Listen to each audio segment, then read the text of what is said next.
According to Merriam-Webster's dictionary, God is the supreme or ultimate being of reality, a being seen as perfect in power, wisdom, and goodness, who is worshipped as creator and ruler of the universe. This divine entity is the infinite personal being which has created the universe, the one which religious people worship and to which they plead, and which, when it decides, has the power to intervene in human affairs in response to their prayerful requests. This is a fair depiction of the concept of God that operates today in Western society and has operated for many centuries. It applies to Jews, Christians, and Muslims, as well as some of the polytheistic religions, and in a sense, it also applies to atheists as much as it applies to theists.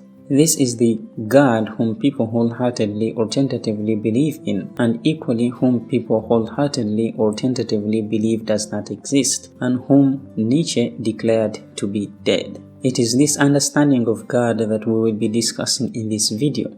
However, before we get started with the video, let me just say thank you so much to my subscribers. Your continued support for my channel motivates me in continuing to make these videos for you. So again, thank you so much. As for those who have not subscribed yet, please go ahead and subscribe to the channel. Now, without further ado, let's get started with the video. As mentioned, the idea or description of God is purely dependent on the belief system in review, as each belief system has its own depiction and description of God. In Judaism, God is viewed as the one and only God, however, one who created part of his creation in his image. In Christianity, God is seen in somewhat the same light as that of Judaism, however with a slight difference in interpretation on his oneness. Christians would argue that God exists in three personifications, i.e. the Father, the Son, and the Holy Spirit, however that these three persons are viewed as one entity. Similarly, in Hinduism, Brahman, i.e. God or the absolute metaphysical reality, is seen as taking on a multiplicity of persons, among whom are Brahma, Vishnu, Shiva, and Shakti, who then incarnate in several avatars such as Krishna. In the Quran, however, God is depicted as being absolutely free from any personifications or avatars. He is seen as absolutely one with no associates or partners, and no resemblance to anything conceivable by human thought. God is, however, not exclusive to mono or polytheistic religions. He is also encountered in other belief systems which embody a deity, such as deism, which sees God as being the creator but not its sustainer. In pantheism, where God is the universe itself, and in agnosticism, where the concept of God is deemed unknowable or unknown. Arguments for and against the existence of a divine being referred to by theists as God have existed since the invention of philosophical arguments to justify or discredit the concepts in or outside reality. There exists a variety of arguments for and against God which can be broken down into either the metaphysical, the logical, the subjective, or the empirical. Plato and Aristotle, for example, are viewed as the first to have provided philosophical discussions on the existence of God in Western tradition. These arguments are referred to as the Cosmological Arguments, which later on were reworked and reformulated by Thomas Aquinas and Ibn Rushd. When Thomas Aquinas was formulating his arguments for the existence of God, he asked the question, "Is it obvious that there is a God?" His answer was in the negative, since such a concept is beyond all direct human experience. He then asked the question, "Can it be made obvious?" Aquinas believed that since the universe is God's creation, evidence for the existence of God can be found within his creation using intellect and reason. Aquinas therefore devised his 5 proofs for the existence of God based on our empirical experience of the universe. He argued A. The argument from motion, which states that everything in the world is moving or changing, and nothing can move or change by itself. There cannot be an infinite regress of things changing other things. Therefore, there must be a prime mover, and this prime mover we call God. B. The argument from causation, which states that everything in the world has a cause and nothing is the cause of itself. There cannot be an infinite regress of causes. Therefore, there has to be a first cause to start the chain of causes. This cause we call God. See the argument from Contingency, which states that everything in the world is contingent. If things cannot exist, there must have been a time when they did not exist. If everything in the world cannot exist, there must have been a time when nothing existed. Things exist now, so there must be something on which we all depend, which brought us into existence. This necessary being, Aquinas argued, is what we call God. However well packaged these arguments might be, they did not continue without their share of criticism. David Hume, for example, was famous for recognizing when a line of argument disobeys the rules of logic and instead of moving from one step to the next, makes a great leap. To move on from everything we observe has a cause to the universe has a cause is too big a leap in logic. Hume maintained that the cosmological argument begins with familiar concepts of the universe and concludes with not so familiar concepts beyond human experience. For Hume, God's existence cannot be proven analytically by definition, since the definition of God's nature is not knowable. Hume concludes that it is not possible to prove the existence of a being who is unknowable and existentially different from all other beings. Similarly, Immanuel Kant, in Critique of Pure Reason, opposed the theory of the cosmological argument, stating that a chain of cause-effect events cannot be set in motion from outside the realm of the physical universe. The cause-effect relationship is observed within the confines of the spatio-temporal world, and therefore any talk of the causal cycle stretching beyond the empirical world is nonsensical. Aside from the cosmological arguments, there have been multiple other attempts to try and argue for the existence of a God, such as the Ontological Argument, which was first clearly formulated by St. Anselm in his Proslogion. Anselm began the concept of God as that than which nothing greater can be conceived. To think of such a being as existing only in thought and not also in reality involves a contradiction, since a being that lacks real existence is not a being that which none greater can be conceived. A yet greater being would be one with a further attribute of existence. Thus, the unsurpassably perfect being must exist, otherwise it will not be unsurpassably perfect. This argument, along with the cosmological arguments, are perhaps among the most discussed and contested arguments in the history of thought. Other lesser refined arguments may include the design argument, which argues for the existence of a designer from the assumed perceivable design in nature. This argument postulates that since design can be perceived in nature, it goes to reason that this design is intelligently designed and therefore calls for a prime designer. As relatable as this argument seems, it fails to take into consideration the counter-argument that just because something appears to be designed, it does not mean that it is. Furthermore, there is the fine-tuning argument, which argues that the supposed perceivable design in the universe is so fine-tuned that it could not have originated outside the mind of a fine-tuner. An example of this would be, the Earth is at the exact distance from the Sun, that if it were an inch closer or an inch farther from the Sun, it would not be able to support life. From an outsider's perspective, it would seem like a legitimate argument to put forward.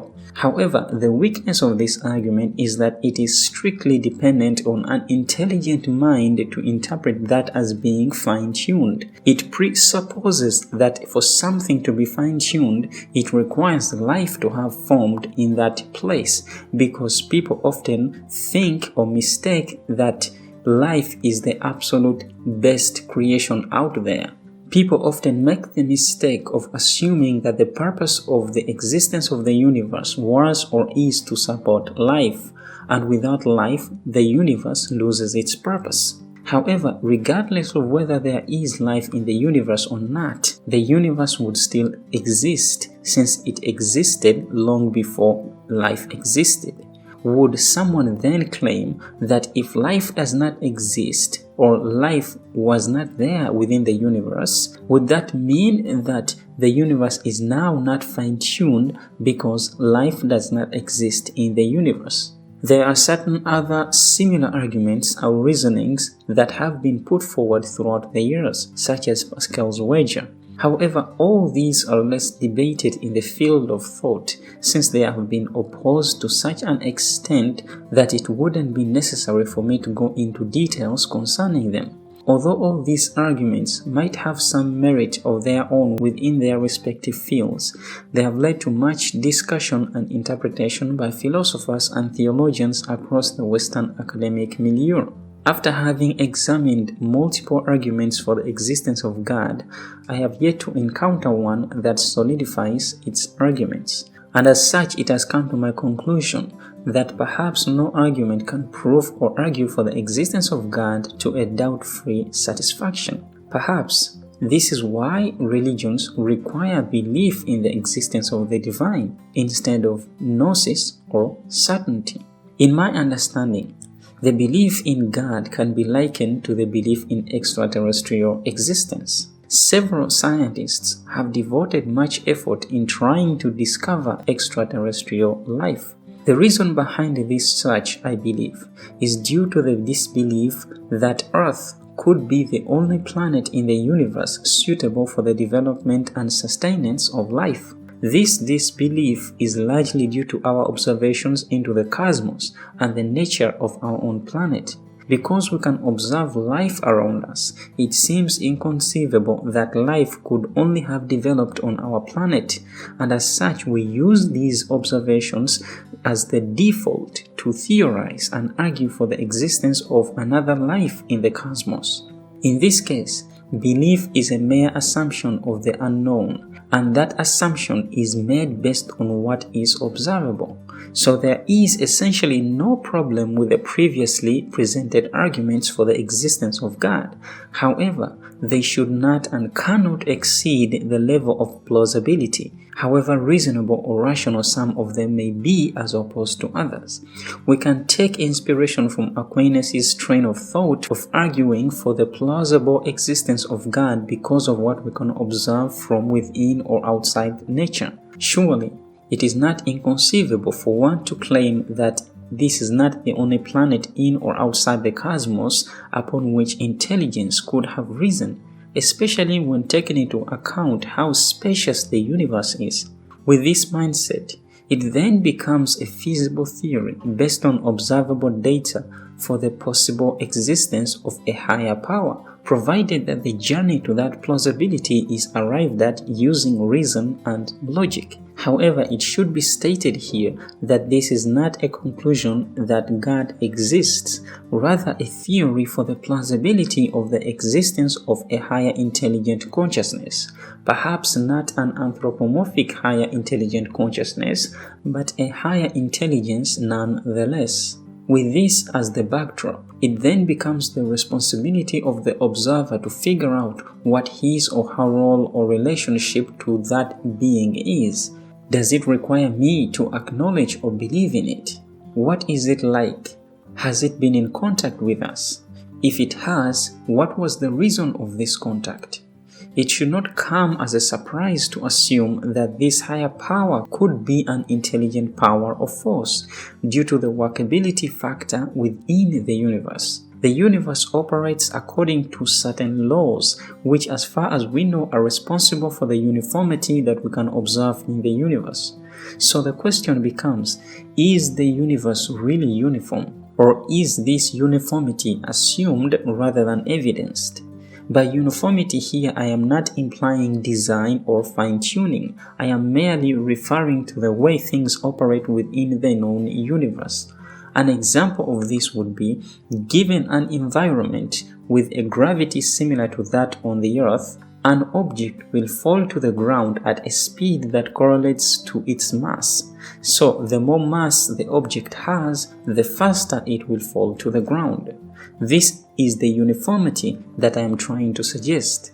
In other words, the underlying uniformity that makes the intelligence behind the action transferable and predictable given the absence or disproportionality of some of the factors in the equation. This means that we know that whether there is an intelligent mind to comprehend the action or not, the results remain the same. If you remove the gravity, we know what would happen to the object, as well as what would happen if you decreased the object's mass. Similarly, we know what would happen to the object in an environment with a less or higher gravitational pull than on Earth. Hence why I objected for uniformity not to be confused with fine-tuning or design. Just because something is uniform, it does not mean that it is designed or that it is fine-tuned. Fine-tuning implies purpose, whereas uniformity does not assign purpose to any of the scenarios. It should also be noted here that I do in fact acknowledge the possibility that there might be higher intelligences elsewhere in or outside the cosmos that could have been given rise to when the universe first came into being. I acknowledge this possibility. However, I would argue that it is just as likely as there having been a consciousness capable of giving rise to a uniform cosmos. I just opted for the latter possibility because it also suffices the question regarding the origin of the cosmos and everything in it. If a being did in fact create the cosmos, then it must have been capable of attributing uniformity due to the uniform mechanisms that it has imprinted onto the cosmos. There is far too much observable uniformity within and outside nature or the universe as a whole, in my opinion, to discredit the possible existence of a uniformer. This assumption leads me to my next reasoning, which states that it seems unlikely to me that a being capable of creating a cosmos wherein there are rules and laws by which that uniformity is governed would create this cosmos, but yet for no reason. Thus, I ask myself, could I, as an intelligent being, create something possessing intelligence, rational thinking, and consciousness, but without purpose? This, to me, seems unlikely and inconceivable, and as such, I cannot subscribe to that assumption, since I have yet to encounter such a scenario. However, I am very much willing to be disproven and set aright regarding this issue. So that was it for today's video. I hope that you enjoyed it. Please remember to subscribe to the channel, and as always, stay healthy and have a lovely day. I'll see you in the next video. Assalamu alaikum wa rahmatullahi wa barakatuh.